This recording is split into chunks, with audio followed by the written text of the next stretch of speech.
The accounting firm of Haynes, Eisenbarger, and Skiba presents the 27th College Football Hall of Fame season of Fighting Irish Preview. And now, the Guadalupe's Mexican Grill Kickoff with your host, Phil Houck.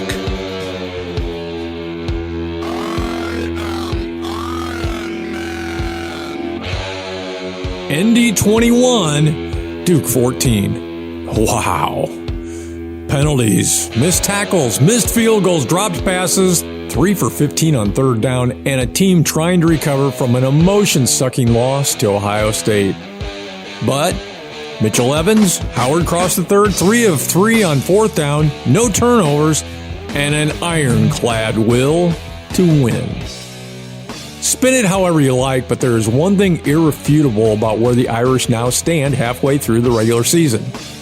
The Irish remain solidly in the national conversation, and they have a spicy buffet of game dishes still to navigate. The speculation all week that the Irish would be an angry team entering the Duke contest was correct, but that anger channeled into an unsteady performance Saturday night. It starts with 12 penalties, and they had the Irish taking 2 steps up and 1 step back all night long. The Irish have now committed 34 penalties over the last 4 games. This is a 5-alarm fire. The Irish need to fix it. And for all the goodwill Spencer Schrader has earned for having a big leg, which has included kicking a school record 54-yarder against NC State, he has only made 5 of 10 on the season. He missed a 37-yarder against Duke. This is a problem. Dropped passes is another issue that may not improve soon. With Jaden Thomas and Jaden Greathouse out last week with hamstring issues, the Irish were threadbare at wideout. Chris Tyree and Rico Flores managed just 2 catches each Saturday, but could not find ways to consistently get open. Tobias Merriweather was targeted 4 times, no catches and 2 drops. And that brings us to Mitchell Evans. With 6 catches for 134 yards Saturday, Evans accounted for over 60% of the Irish passing offense. He has shown an ability to catch contested balls, and he runs like Iron Man after the catch. Evans is the best healthy pass catching option the Irish possess. Defensively, the Irish missed too many tackles, but the play of the Irish defensive front, particularly that of Howard Cross, was impressive. And overall, holding Duke to just 14 points on the heels of holding Ohio State to 17 means the Irish defense is playing at a very high level. Good football teams win a lot of games. Great football teams will their way to victories even when they are not at their best. Last week, in spite of a cascade of penalties, miscues, and misfires, the Irish clawed back a victory from near certain defeat. And they are now halfway through the regular season, with challenges to come. USC lurks, Clemson lurks, and this week, it's on the road into an SEC environment against 5-0 Louisville. The Irish do have firepower, and last Saturday they showed an ironclad will to win. But they also have plenty to fix. Guadalupe's Mexican Grill, now with locations on Illinois, Leo, and DuPont Roads, and in Georgetown Square. Guadalupe's food made fresh. Now, stay tuned for Fighting Irish Insight. From America's foremost authority on Notre Dame football, Tim Priester, senior editor of IrishIllustrated.com. After these words from Haynes, Eisenbarger, and Skiba, Sheer McCulloch Auctioneers, and Flight by Yingling, 2.6 grams of carbs and 95 calories, it's the next generation of light beer. This is Fighting Irish Preview. The University of Notre Dame exemplifies dedication to hard work, integrity, and personal values, which result in success in the classroom and on the football field. The professionals at Haynes, Eisenbarger, and Skiba, like Notre Dame, know the same dedication, and their experience and expertise provide peace of mind for you and your business. Tax planning, tax compliance, auditing, business valuation, and estate planning, the full-service accounting firm of Haynes, Eisenbarger, and Skiba, like the Irish, has what it takes to help you achieve success. Located in Fort Wayne near Jefferson Point, Haynes, Eisenbarger, and Skiba proudly supports Notre Dame football and congratulates all those who are a part of the greatest tradition in all of sports. Go Irish! Flight by Yingling. It's the next generation of light beer. For those who don't follow trends, but craft them. Flight by Yingling is 12 ounces of uncompromised refreshment from America's oldest brewery. With only 2.6 grams of carbs and 95 calories, this is premium refreshment 6 generations in the making. Don't just raise a glass, raise the bar. Flight by Yingling. Available wherever beer is sold. DG Yingling and Son Incorporated. Pottsville, Pennsylvania. Please enjoy responsibly. Now back to Fighting Irish Preview with your host, Phil Houck. Well, Tim Priester, another week, another frantic finish. It took me until Sunday morning about 8 a.m. before I was breathing normally for the second straight week. Describe the scene a little bit. Where exactly were you during the closing moments last Saturday? I know you were down on the field. What was your view like? And describe what you saw in the crowd reaction in Wallace Wade Stadium when the Irish stole a victory. Yeah, I was on the Notre Dame sideline, probably about the 10-yard line. And so, Phil, what it's like down there. I mean, a lot of times that's the worst seat in the house to see everything that's going on the field. And, going back to the 4th and 16 run by Hartman, I couldn't see all the open ground that he had in front of him. Watching the replay, it was like, okay, he had some room to maneuver, but I couldn't really see that on the field. But the game-winning touchdown run by Audric Estime, he went left first and kind of got lost in the crowd. And the next thing I knew, he was popping out of that crowd and sprinting to the end zone. And, that crowd was really good. I don't know if we talked about last week, but I wasn't sure exactly how loud the Wallace Wade Stadium crowd would be. They were very good. It only seats 40,000, but they were outstanding. And so it was a significant home field advantage. They were great throughout the night, but Notre Dame found a way to prevail. And you look at the last 2 games, Phil, and they didn't deserve to win both. They didn't deserve to lose both. They probably deserved to split, but should have beat Ohio State and lost to Duke. So it was topsy-turvy, back and forth. I guess the best case scenario is that Notre Dame split and didn't lose 2, but they didn't lose. They didn't deserve to lose 2. They outplayed Ohio State. Maybe it'd been best, Phil, if they had beaten Ohio State and then they got caught in an upset at Duke. It certainly would be, more on their resume if they had a win over, I guess it was number 6 Ohio State at the time. I don't even want to think about how heartbreaking it would have been to come and lose to Duke. But let's not go there. It's been beaten to death all week long, actually for 2 weeks. But we do got to get into the game, and my simple analysis of what I thought happened to the Notre Dame offense overall Saturday. 1, Duke and Mike Elko, a terrific coach, we knew that going in, focused on and did a really good job of bringing a pass rush and stopping the Irish running game. I'm not sure how they did that, but they did, and especially runs up the middle.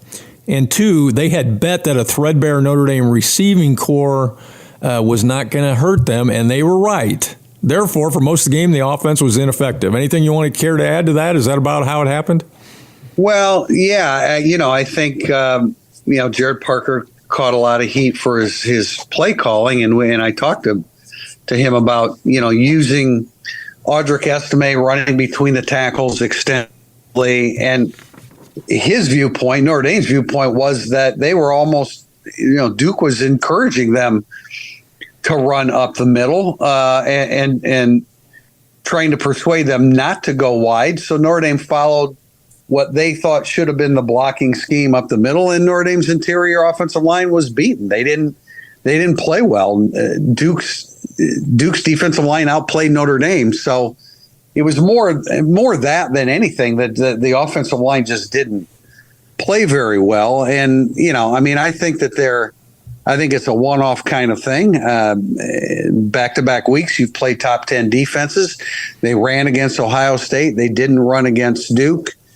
Give the opposition some credit, but I think you're going to see a Notre Dame offensive line bounce back this week. Well, I certainly hope so. But let's talk about one of the big bright, in fact, maybe the only bright spot, other than a couple of big plays made by the Irish in this game, Mitchell Evans.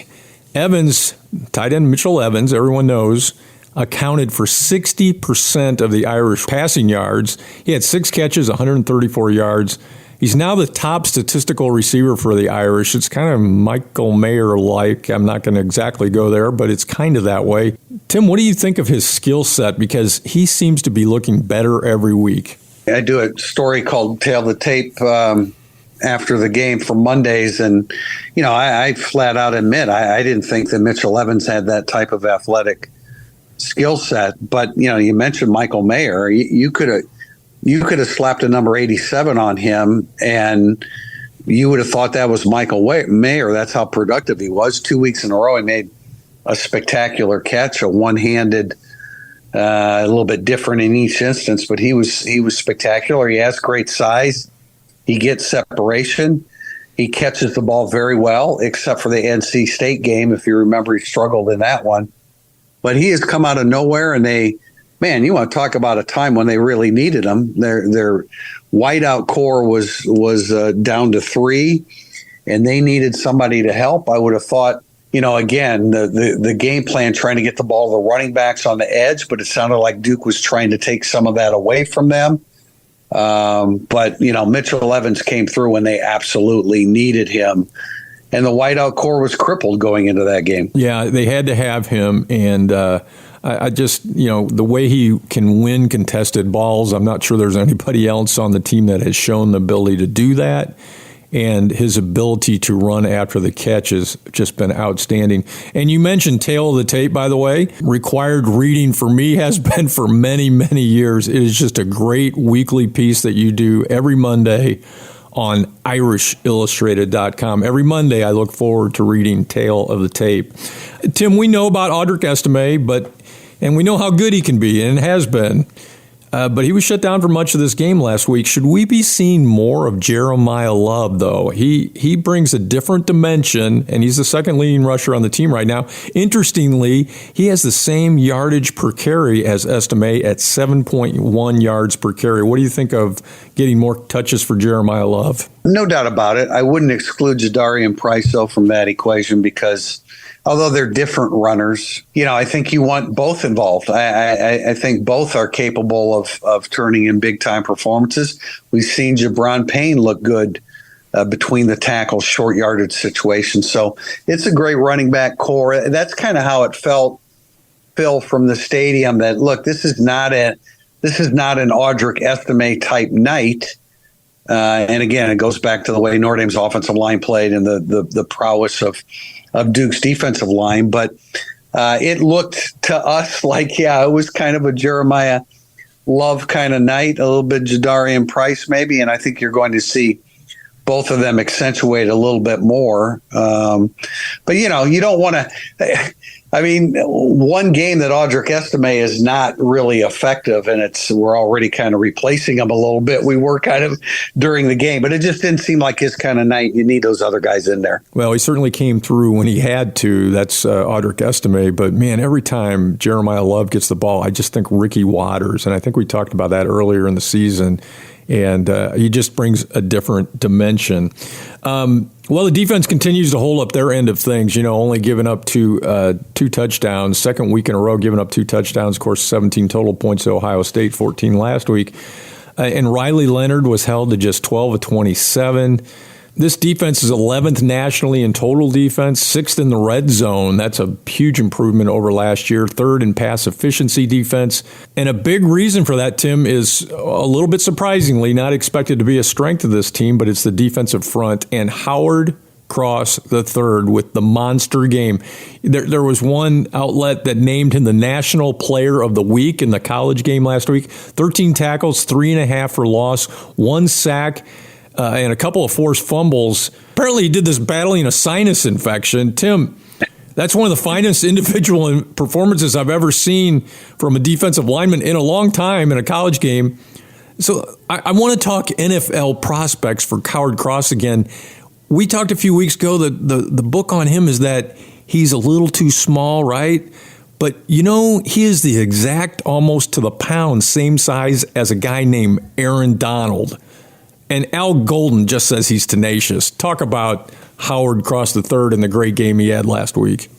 Well, he's tremendous. And normally his stats aren't so gaudy, but I think, what he did last week was pretty outrageous for a nose tackle. He bumps to the 3 technique every now and then. But, yeah, he's tremendous. His get-off is tremendous. That was his MO coming out of high school. We knew he was a little bit undersized, but not only a tremendous quickness off the snap of the football. But from the day he got there, everybody talked about his heavy hands and how he uses his hands and fists to get people off of him. And just it's incredible because it's play after play, snap after snap.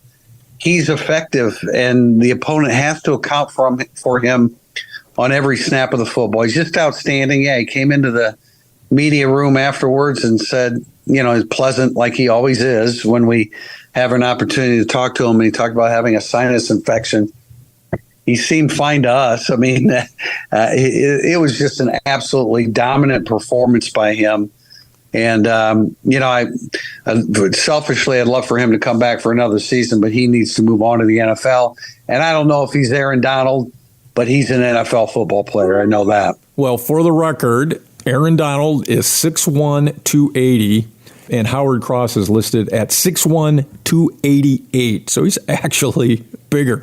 Another lineman who's playing really great, transfer from Ohio State. He's just going to be with the Irish 1 year. Javonte Jean-Baptiste supposedly just came in as a pass rush specialist. But you talked to him this week and wrote about him on IrishIllustrated.com. I think you agree that he has developed into more than just a pass rusher. Yeah, he really has. His MO, again, was as a pass rusher. And he didn't get a whole lot of playing time or opportunities at Ohio State to defend the run. Now, the level of competition there is great, and he just never was able to emerge as a full-time player. But he came here, worked really hard. L. Washington, the defensive line coach, who had previous experience coaching him or at least being on the same staff at Ohio State when their two tenures there overlapped. L. Golden says that L. Washington's been really, really hard on JJB, and but he's responded. I had a great opportunity to speak with him, and he's come a long, long way, and I think has made himself as well a legitimate NFL prospect. He has great length. He's very, very difficult to keep blocked, and he's gotten better and better. He had an 8-tackle game against Ohio State, his old team, which for a defensive end is an awfully big number as well. That is a big number, and he has really rounded out his game, and I think he's benefited clearly from working with this coaching staff. Tim, obviously the Irish are running a gauntlet schedule-wise, and how they are holding up emotionally is hard to figure, frankly. Kind of need a bye right now, but they still got 2 more games before that's going to happen. 3 straight undefeated and ranked opponents, and next week likely is going to be another one. USC's lurking. Tim, where does this stretch of ranked teams stack up historically? Well, it reminds me of really in some of the best years for Lou Holtz were some of the most difficult schedules that he faced. I know in 1990, when they played 11 regular season games and a bowl game, so a total of 12, 7 of those 12 opponents were ranked, and 5 of them, I believe it was 5, were in the top 10. So, yeah, I know they played 4 in a row, 4 ranked teams in a row that year to end the season, including the bowl game against number 1 Colorado. But yeah, this kind of streak. When does Michigan plays their first ranked team in the 3rd week of November or something? Yeah.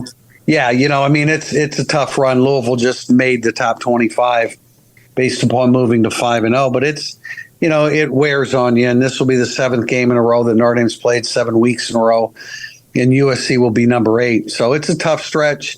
They do have a great opportunity though this weekend to come away with a win and hold serve at home under the lights, Notre Dame Stadium against USC. Yeah, that's exactly where the Irish need to go. I did a quick search of the media guide last night. 1986, the Irish finished that season, Lou Holtz's first year, against number 3 Penn State, number 8 LSU, and number 17 USC. That's a gauntlet. The Irish also played that season number 3 Michigan and number 2 Alabama earlier that season. I wonder if Lou knew that was what his schedule looked like when he took the job at the end of the 85 season. And then I went back a little bit further and came up with this one. The 1963 team played 3 top 10 teams, 2 of them top 5. They played number 4 Navy, number 8 Pitt, and at number 4 MSU. So some great history there, and the Irish are making more of it this year. Tim, one quick hit. I've had a lot of questions this week about the review and reversal of the ND punt that had been marked out at the 1-yard line, but then was moved after the reversal to the 20-yard line. Did Marcus Freeman get clarification on this? Yeah, they shouldn't have reviewed it. They shouldn't have overruled it. I thought it was too close to call to begin with. I know it kind of looked like it went over the pylon, but I didn't think that it was indisputable. So anyway you look at it, the refs didn't do a great job with that one. Right. And that was what almost was the game-winning drive. Duke started at the 20 instead of the 1 or the half-yard line, and that was a significant call that went against Notre Dame. Yeah, and it was just a flat-out mistake. It's not a reviewable call. It was close enough that I don't think it should have been overturned anyway, but that's maybe my biased view. And that ensuing Duke drive resulted in one of their 2 scores. But I think in Marcus Freeman's words, when he talked to the ACC about this play, he said they owned it. So that's to their credit. Thanks, Tim. Coming up, it's the all-time Irish hero, key to an Irish victory, injury report, and the world-famous Irish Illustrated prediction. And during the break, it's the Fighting Irish Fact of the Week, brought to you by Ron Wise and the Wise Insurance Agency. This is the 388th edition of Fighting Irish Preview. This is Art Salzberg. I don't speak for a lot of companies, but Shearer McCulloch is a firm that provides a great and much-needed service. As Sharon and I get older, we've been thinking of moving, but frankly, the thought is somewhat overwhelming. That's where Shearer McCulloch comes in with a full-service plan that takes the pressure off. Listen to this. Shearer McCulloch will sell your house, auction the items you don't want to take, then pack everything else and move you. In sports terms, that's a blowout win. Shearer McCulloch uses an international auction platform to make sure your possessions are seen by the right buyers. They'll get top dollar for your special treasures. Shearer McCulloch is highly recommended by leading retirement communities and law firms, plus they're AAA with the Better Business Bureau. Call them at 441-8636. That's 441-8636. They'll make your moving experience easy and profitable. Shearer McCulloch. The Fighting Irish Fact of the Week is brought to you by our friends at the Wise Insurance Agency. The 13 tackles that Howard Cross amassed against Duke last week is the most in one game by any Power 5 defensive lineman this season. Call Ron Wise at the Wise Insurance Agency or go to thewiseinsuranceagency.com and get an auto or home quote in less than 5 minutes. Flight by Yingling is the next generation of light beer. For those who don't follow trends, but craft them. Flight by Yingling is 12 ounces of uncompromised refreshment from America's oldest brewery. With only 2.6 grams of carbs and 95 calories, this is premium refreshment 6 generations in the making. Don't just raise a glass, raise the bar. Flight by Yingling. Available wherever beer is sold. DG Yingling and Son Incorporated, Pottsville, Pennsylvania. Please enjoy responsibly. Now back to Fighting Irish Preview with your host, Phil Houck. This is Fighting Irish Preview. The 10th-ranked Irish are on the road against number 25 Louisville this week. TV coverage on ABC starts at 7:30 p.m. South Bend time. And it's now time for the all-time Irish hero, brought to you by the Marina at Lake Gage. Chris Craft, Mastercraft, Vanderbilt, and Premier Pontoons. New and previously owned, we share your boating passion. And this season, we are focusing on the best defensive players of the last 20 years. So far, we have talked about Harrison Smith, Manti Te'o, Jalen Smith, and last week, Drew Tranquill. This week, Alohi Gilman. Gilman was born on the island of Oahu in Hawaii. He starred for Polynesian powerhouse Kahuku High School and then headed off to the Naval Academy.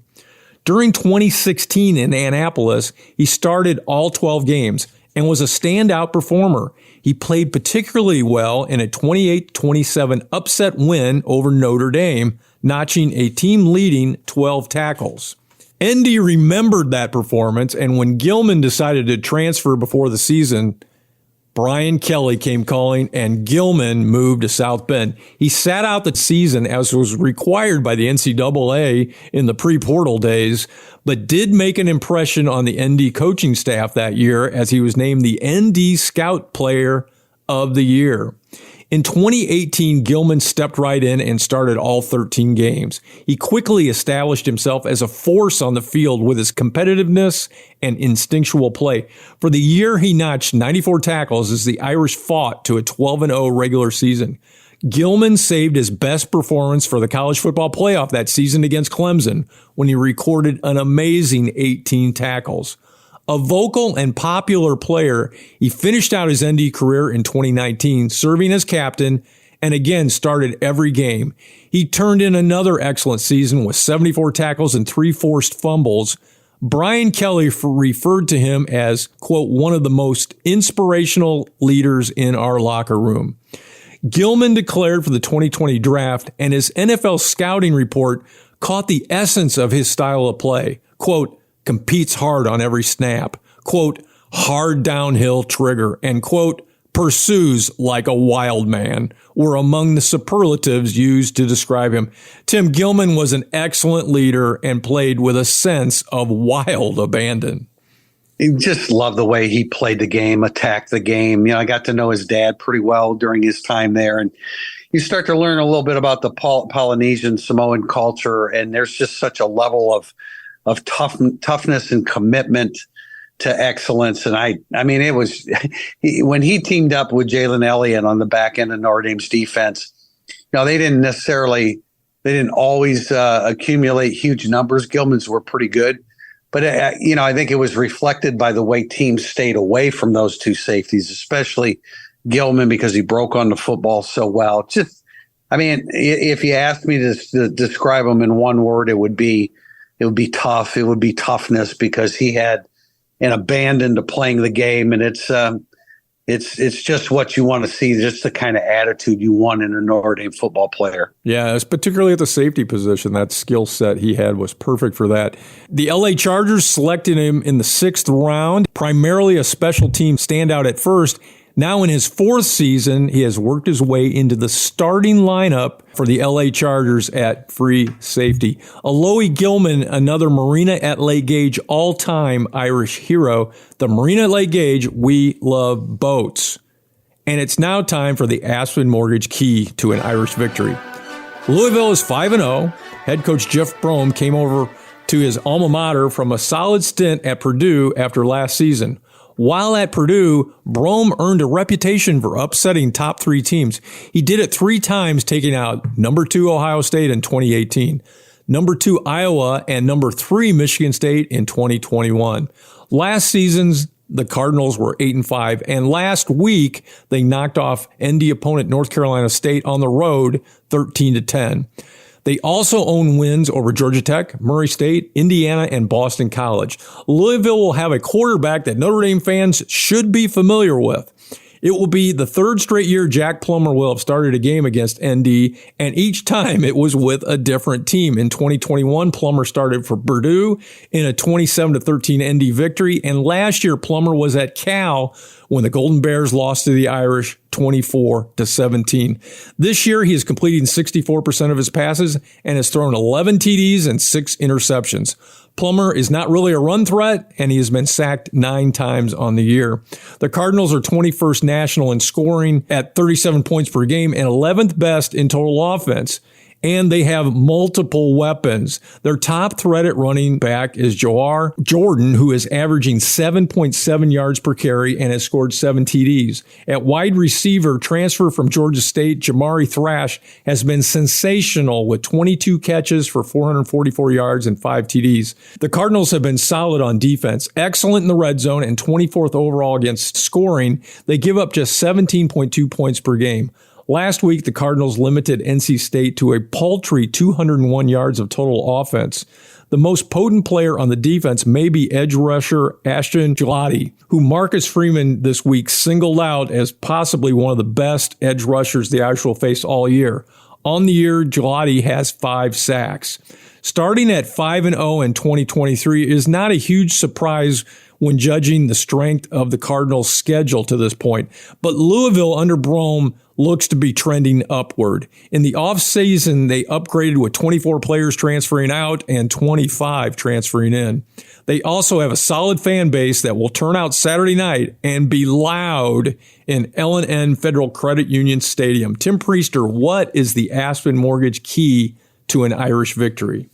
Well, they have a ton of weapons. There's no doubt about that. Jack Plummer has any number of 4 or 5 wide receivers he can get the football to, and Jawar Jordan is a quality running back. I think it starts very simply with Notre Dame has to have the ability to stop the run. If they stop Jawar Jordan, he had 16 carries for 32 yards last Friday against NC State. They ended up winning 13-10, but that obviously is what launches their offensive attack. So it starts with first and foremost, and Marcus Freeman said this, Notre Dame has to make them one-dimensional. They have to stop the running game. All right, stop the run, and judging from what happened last week at NC State, it can be done. And that is Tim Priester's Aspen Mortgage key to an Irish victory. And Tim Priester, who is this week's Aspen Mortgage key player for the Irish? Well, going back to the other side of the ball, we talked about him a little bit earlier here, Phil. I think that Notre Dame's going to make a point of getting the football in Jeremiah Love's hands. Certainly, Audric Estime has to get his touches, and I mentioned Jadarian Price as well is a key man in their rushing attack. But I think it's Jeremiah Love. Get him on the edge. Somebody has to be able to match what Louisville can do with the big plays. Louisville's among the nation's leaders in 20, 30, and 40-yard plays. Notre Dame needs to see if they can break a couple themselves, and Jeremiah Love is a great choice for that. Okay, look for Jeremiah Love to maybe break out this week, and he is your Aspen Mortgage key Irish player this week. Aspen Mortgage, for all your mortgage needs, call 486-LOAN. And it's now time for the injury report, brought to you by Indiana Physical Therapy, your choice for physical therapy now with 22 Indiana locations. Tim, how are the Irish health-wise going into Game 7? And I hear they're a little more healthy than they were last week at this time. Yeah, when we talked last week, we didn't know about Jaden Greathouse missing the game with a hamstring.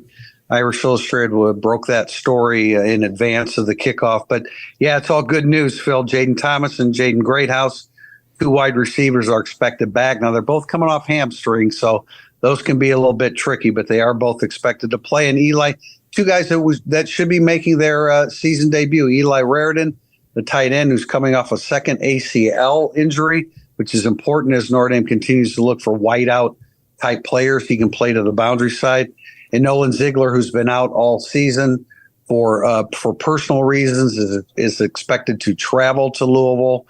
Probably special teams. I'm not sure that we see him at linebacker, but probably a little bit of special teams for Nolan Ziegler. That is just great news, and we're not listing any new injuries this week either. Thanks, Tim, and that is the Indiana Physical Therapy Injury Report, and it's now time for the world-famous IrishIllustrated.com prediction, brought to you by SES Environmental. Need help navigating environmental risk and with regulatory compliance? You need SES. Look them up at sesadvantage.com. Tim Priester, Vegas says the Irish by 6. What does America's foremost authority say? A ton of weapons for Louisville on the offensive side of the ball. Jack Plummer isn't somebody that scares a whole lot of people just based on his abilities as a quarterback, but he has a quality running back in Jawar Jordan. A bunch of receivers, Jamari Thrash, Kevin Coleman, Jimmy Callaway, Jaden Thompson, Amari Huggins, Bruce, Chris Bell. These are all guys that have contributed to their mark of being among the nation's leaders in 30 and 40-yard plays. I tell you, Phil, I love Ashton Gelati, the defensive end for them, as well as Stephen Herring, who came from Stanford. They've got some capable defensive players. But I think by the end of this game, Phil, it's going to be apparent that Notre Dame was the better and stronger team along the offensive line and defensive line. And so because of that, if Notre Dame can be fresh, after these tough games that they've had, I think they're going to play a quality football game and win it at the line of scrimmage. I have Notre Dame 38, Louisville 23. 38-23 in favor of the Irish. That is Tim Priester's world-famous IrishIllustrated.com prediction. Tim, I think the Irish are going to be determined to clean some things up from last week, and I think they'll do it. I think this is a team they can do it against. Their defense is going to keep the score down. They have a pretty significant advantage at the quarterback position in this game, and they're going to get those ailing receivers back. Notre Dame 31, Louisville 20. Thanks, Tim. Thanks, Phil. Go Irish, and thanks for listening to Fighting Irish Preview. Special thanks to Jim Shovelin, Brett Rump, Art Salzberg, and studio producer Adam Schenkel. For more Fighting Irish Preview, check out fightingirishpreview.com and also listen to and subscribe to our podcast, available on all podcast platforms. Fighting Irish Preview is the copyrighted property of Judge Phil Productions. Podcasts by Federated Media.